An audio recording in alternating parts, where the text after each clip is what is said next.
नमस्कार साथियों, कैसे हैं आप सब। उम्मीद है आप सब हम स्वस्थ होंगे, मस्त होंगे और अपने तैयारी में व्यस्त होंगे। आज का ये वीडियो किसी पार्टी के सपोर्ट में या के विरोध में नहीं बनाया जा रहा है। आज का ये वीडियो मैं एक युवा उद्यमी के रूप में, एक शिक्षक के रूप में, एक मोटिवेटर के रूप में, एक मेंटोर के रूप में और सबसे महत्वपूर्ण उन विद्यार्थियों के लिए काम करने वाले एक व्यक्ति के रूप में बना रहा हूं जिनके लिए कॉम्पिटिटिव एग्जाम यानी कि प्रतियोगी परीक्षा बहुत महत्वपूर्ण है, जिनके सपने प्रतियोगी परीक्षाओं से जुड़े हुए हैं। जैसा कि आप सब जानते हैं कि आजकल लगातार जंतर मंतर पे लाखों युवा और विद्यार्थी प्रोटेस्ट कर रहे हैं और सरकार से सवाल कर रहे हैं। उनका मुद्दा ये है कि जो परीक्षा व्यवस्था है, जो सरकार की जो जवाबदेही है, उसको लेके लगातार सवाल कर रहे हैं। उसी के बीच में उन पर लाठीचार्ज और पुलिस कार्रवाई की कुछ तस्वीरें सामने आती हैं। मैं एक सवाल बहुत सीधा और स्पष्ट सरकार से पूछना चाहता हूं कि क्या लोकतंत्र में सवाल करना सबसे बड़ा गुनाह है, सबसे बड़ा अपराध है? आप मानिए कि अगर किसी विद्यार्थी को या किसी पेरेंट्स को ये लगता है कि उसके साथ अन्याय हुआ है, वो जिस एग्जाम की तैयारी कर रहा है, जिस पेपर को दिया है उसमें धांधली हुई है, अगर उसको लेके वो सवाल कर रहा है तो आप जवाब देने के बजाय उन पे लाठियां बरसा रहे हैं। ये कहाँ का न्याय है? मैं आनंद गुरुकुल में काम करते हुए प्रतिदिन ऐसे विद्यार्थियों से मिलता हूँ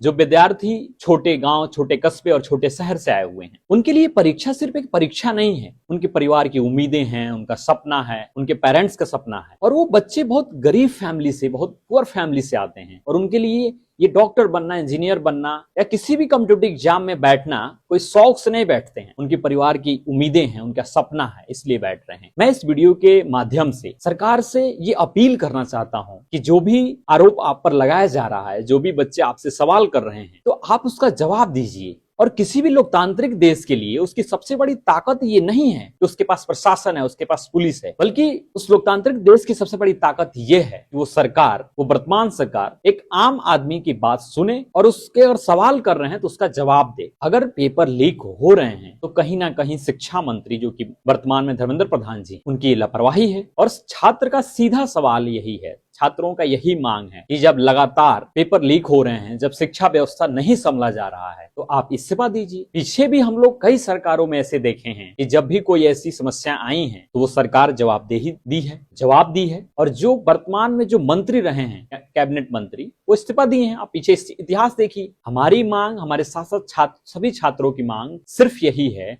कि अगर कानून व्यवस्था को, अगर आप शिक्षा व्यवस्था को नहीं संभाल पा रहे हैं तो इस्तीफा दीजिए। इसमें कौन सी ऐसी बड़ी मांग है? कोई छात्र आपसे ये नहीं कह रहा है कि आप हमें शिक्षा मंत्री बना दीजिए। सबकी मांग यही है कि जो भी पेपर हो रहा है, जो शिक्षा व्यवस्था है, उसमें किसी भी प्रकार की धांधली ना हो और छात्र का एक विश्वास हो। सबसे महत्वपूर्ण बात है कि छात्रों के अंदर एक डर ना हो, विश्वास हो। क्योंकि छात्र जो तैयारी करते हैं, जो कॉम्पिटिटिव एग्जाम की तैयारी किसी डिफरेंट अलग अलग शहरों में रहकर करते हैं, चाहे वो कानपुर में हो, चाहे वो कोटा में हो, चाहे लखनऊ में हो, चाहे प्रयागराज में हो, किसी भी शहर में रहकर अगर कोई छात्र तैयारी कर रहा है तो बहुत मेहनत कर रहा है। दिन रात एक करके वो मेहनत करता है और जब एग्जाम देने जाता है तो ये सुनने को मिलता है कि पेपर लीक हो गया है, पेपर कैंसिल हो गया है। सोचिए उस विद्यार्थी पर क्या बीत रहा होगा। कई सारे स्टूडेंट इस एग्जाम को जो कैंसिल हुए उसके बाद से सुसाइड कर लिए। आप बताइए उन परिवारों को कौन संभालेगा? सरकार की जवाबदेही तय होनी चाहिए और यही लोकतंत्र की सबसे बड़ी ताकत है। सरकार को सामने आना चाहिए,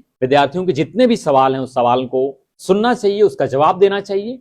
और अगर सरकार ये कह रही है कि पेपर लीक नहीं हुआ है, छात्र जबरदस्ती ये कर रहे हैं या झूठा आरोप लगा रहे हैं, तो आप आकर जवाब दीजिए पक्का सबूत के साथ। ही आप बताइए कि पेपर लीक नहीं हुए हैं। क्योंकि किसी भी देश के लिए युवा देश की सबसे बड़ी ताकत होते हैं। अगर युवा परेशान हैं, बेरोजगार हैं, तो आप समझिए देश कमजोर हो रहा है। और अगर देश में कोई भी समस्या आएगी, चाहे वो पेपर लीक से जुड़ी हो, चाहे अन्य किसी भी मुद्दे हो, जो वर्तमान सरकार है उससे सवाल होगा। यह आपकी जवाबदेही है कि आप उसका जवाब दीजिए। और ये लोकतंत्र के लिए सबसे बड़ी ताकत है। कोई आम आदमी आपसे सवाल कर रहा है, ये लोकतंत्र की खूबसूरती है। आप तानाशाह ना बनिए। इस वीडियो को जितने भी लोग देख रहे हैं, सबसे पहले इसको शेयर करिएगा और कमेंट में जरूर अपनी राय दीजिएगा। और सरकार से हमारी सिर्फ यही अपील है कि छात्रों की जो आवाज है उसको सुनिए, उस पर काम कीजिए और कानून व्यवस्था और शिक्षा व्यवस्था पे काम करिए। बहुत जरूरत है काम करने की। जो भी छात्र हैं उनका विश्वास उठ गया है, चाहे वो कोई भी कॉम्पिटिटिव एग्जाम हो।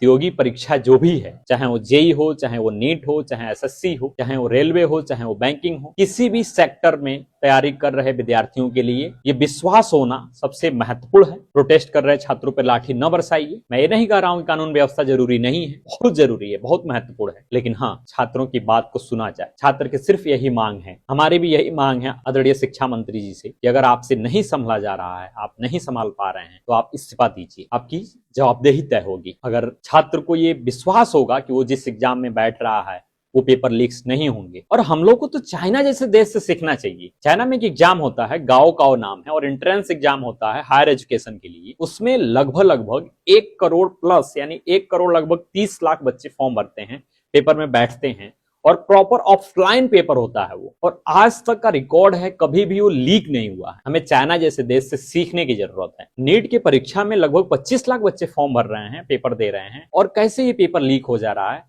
हमें दूसरों देशों से, जो देश इन सब मायनों में, इन सब मामलों में बहुत अच्छे हैं, उनसे सीखने की जरूरत है। सीखेंगे और अपने यहाँ इंप्लीमेंट करेंगे और उससे आगे बढ़ेंगे। तो मुझे लगता है कि अपने भारत देश को दूसरे देशों से सीखने की जरूरत है। ये बहुत बड़ी समस्या है। छात्र ऐसे रोड पे नहीं आए हैं। बहुत इंतजार करने के बाद, बहुत जवाब मांगने के बाद भी जब सरकार जवाब नहीं देती है, तब आंदोलन होता है, और जब आंदोलन होता है तो क्रांति आती है। तो चलिए, उम्मीद है आप सब इस वीडियो का जो मकसद है, जो हमारा उद्देश्य है, वो समझे होंगे। इस वीडियो को शेयर कीजिएगा, और सरकार से हमारी सिर्फ ये अपील है कि छात्रों का विश्वास आपके हाथों में है। छात्र बहुत मेहनत करते हैं, रातों दिन एक करके इस एग्जाम की तैयारी करते हैं, और जब कोई पेपर लीक होता है तो हजारों लाखों पेरेंट्स के, हजारों लाखों युवाओं का भविष्य खतरे में जाता है। कितने सारे बच्चे सुसाइड करते हैं, और किसी भी सुसाइड करने वाले बच्चे का जो परिवार है वो पूरी तरह टूट जाता है। आप समझिए एक बच्चे का दर्द, एक पेरेंट्स का दर्द, माता पिता का दर्द क्या होता है। आप समझने का काम करिए। तो चलिए, मिलते हैं एक नए वीडियो से। तो अगले स्वस्थ रहिए, मस्त रहिए और सम्मानित रहिए। धन्यवाद।